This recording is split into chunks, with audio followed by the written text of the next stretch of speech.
BJP को रोकने के लिए दिन रात एक कर रहा है। उत्तर प्रदेश में मुलायम सिंह का लड़का बीजेपी को रोकने के लिए रात दिन एक कर रहा है। महाराष्ट्र में, केरला में, या आज आप कह सकते हैं कि पूरे हिंदुस्तान में जहां जहां सिंगुलर जहन के लोग हैं, तमाम लोग ये तय कर चुके हैं कि इस बार तीसरी बार अगर खुदा न खास्ता ये फिरका परस्त ताकत मोदी की सरकार, अमित शाह जी की सरकार अगर आ जाती है, पूरे पोर्ट में कुछ लोग जो सीपीएम कर रहे हैं, कुछ लोग जो कांग्रेस कर रहे हैं, लोगों को गुमराह करने की कोशिश कर रहे हैं। मैं उन लोगों से भी एक बात पूछना चाहूंगा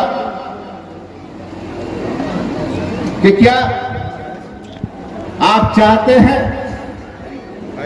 कि मुल्क की आजादी खतरे में पड़ जाए, मुल्क का संविधान खत्म हो जाए, मुल्क का जमहूरी निजाम खत्म हो जाए?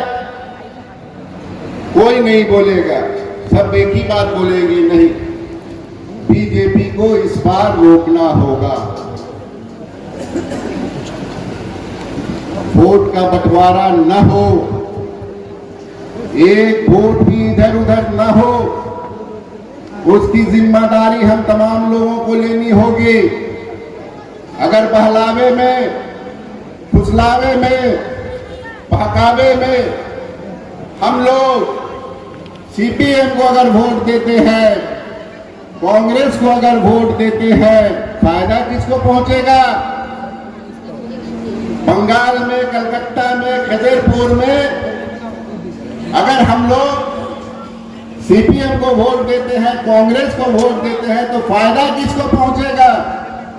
डायरेक्ट फायदा बीजेपी को पहुंचेगा।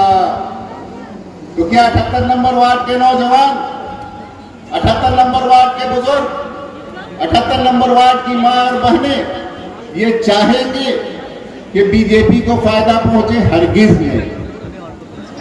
जहां तक के सीपीएम और कांग्रेस का ताल्लुक है, बंगाल में अब उनका वजूद नहीं है। माइक्रोस्कोप से आप ढूंढेंगे तो कहीं वो नजर नहीं आएंगे, लेकिन अब इनकी ये फितरत हो चुकी है कि इलेक्शन के टाइम में वो आते हैं, स्टेज सजाते हैं, लोगों को गुमराह करने की कोशिश करते हैं।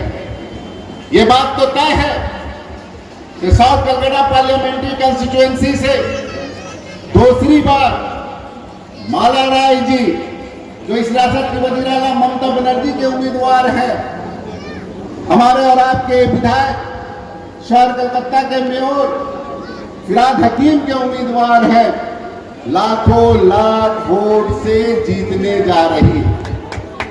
इस हकीकत से तो हम और आप इनकार नहीं कर सकते हैं, लेकिन उसके बावजूद भी आज ही एक मेरे पास फोन आया कि 78 नंबर वार्ड में 2-4 लोग हैं जो जाकर लोगों को गुमराह करने की कोशिश कर रहे हैं। मेरे भाई, मेरे नौजवान, जब गर्दन ही नहीं रहेगा तो मोच पे ताव कैसे लगाओगे? अभी गर्दन बचाने का दौर है।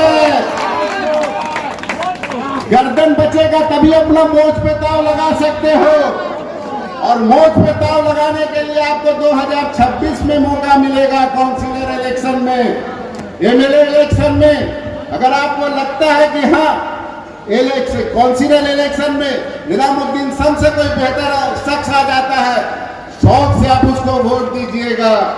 अगर आपको लगता है कि हाँ, फिराद हकीम से अच्छा एमएलए, बेहतर एमएलए हमको मिलने जा रहा है, आप उसको शौक से वोट दीजिएगा। लेकिन ये जो इलेक्शन होने जा रहा है, न तो काउंसिलर का इलेक्शन है, न तो एमएलए का इलेक्शन है, ये इस मुल्क के संविधान को बचाने के इलेक्शन है, ये इस मुल्क के कॉन्स्टिट्यूएंसी को बचाने का इलेक्शन है। हम चैन से बंगाल में जिएंगे कि नहीं जिएंगे, इसका इलेक्शन है। हम अपनी मर्जी से खाना खाएंगे कि नहीं खाएंगे, इसका इलेक्शन है। हम अपने मर्जी से कपड़ा पहनेंगे कि नहीं पहनेंगे, इसका इलेक्शन है। 78 नंबर वार्ड में भी हजारों हजार लोग ऐसे हैं जिनका ताल्लुक बिहार और यूपी से है। आज यूपी में लोगों का क्या हाल है? यूपी के लोग डरे हुए नहीं हैं, सहमे हुए नहीं हैं, वो अपनी मर्जी से खा पा रहे हैं, अपनी मर्जी से कपड़ा पहन पा रहे हैं। नहीं, मेरे ख्याल में शायद अंजू सारण के चौराहे पे ये पहली बार ये स्क्रीन लगा है और सिर्फ ये 2 मिनट का क्लिप वो फिरका प्रस्त उत्तर प्रदेश का चीफ मिनिस्टर की बातों को सुनाने के लिए, आपको झिझोड़ने के लिए, आपको जगाने के लिए लगाया है निजामुद्दीन साहब। क्या हमारे आबा व अजदाद ने दिल्ली से लेकर कश्मीर तक के लाखों लाख की जाने कुर्बान की सिर्फ हमारे लिए, हम लोगों के लिए? सर कटा लिया, मरना पसंद किया, अंग्रेजों के सामने सरेंडर नहीं किए, सावरकर की तरह माफी नहीं मांगे। तो हमारा आवाज़दाद ने लाखों लाख लोग दिल्ली से लेकर कश्मीर तक कोई भी दरख्त ऐसा नहीं बचा था जिसमें अंग्रेजों ने गोली मारकर उनको नहीं लटकाया हो। सुनिए, ये जो इलेक्शन होने जा रहा है, इस इलेक्शन में निजाम भाई जिंदाबाद नहीं, हिंदुस्तान जिंदाबाद, हिंदुस्तान जिंदाबाद, बॉबी हकीम जिंदाबाद। 2026 में कीजिएगा, जब काउंसिलर इलेक्शन होगा, जब एमएलए इलेक्शन होगा। अभी हमारे सामने इस मुल्क को बचाने की लड़ाई है, इस देश के संविधान को बचाने की लड़ाई है। तो मैं अपने बुजुर्गों से कहना चाहूंगा, अपने नौजवान साथियों से कहना चाहूंगा, हाँ, मैं आप लोगों से जो कह रहा था। और एक चीज है, हम सभी चाहते हैं ये एनडीए यहां से जाए और दिल्ली की मसनद पे इस बार इंडिया कोalition का गवर्नमेंट बने, इसमें कोई दो राय नहीं। सुन ले कि सीपीएम और कांग्रेस के लोग कान खोल कर, लेकिन ये भी तो हकीकत है कि जिस तरह से बिहार में लालू का लड़का बीजेपी को रोक रहा है, उत्तर प्रदेश में अखिलेश सिंह रोक रहे हैं, बंगाल में अगर कोई बीजेपी को रोक रहा है, रोक सकता है कोई ममता बनर्जी, कोई बॉबी हकीम, कोई फिरहाद हकीम। न तो आज कांग्रेस का आता पता है, न तो आज सीपीएम का आता पता है। हाँ, एक वक्त था जब मैं भी 2-2 बार वाम फ्रंट से फॉरवर्ड ब्लॉक का काउंसिलर हुआ था, लेकिन उस वक्त का मौजूदा परिस्थिति, सियासी सूरत हाल कुछ और था। आज का पॉलिटिकल सिचुएशन, सियासी समीकरण कुछ और है।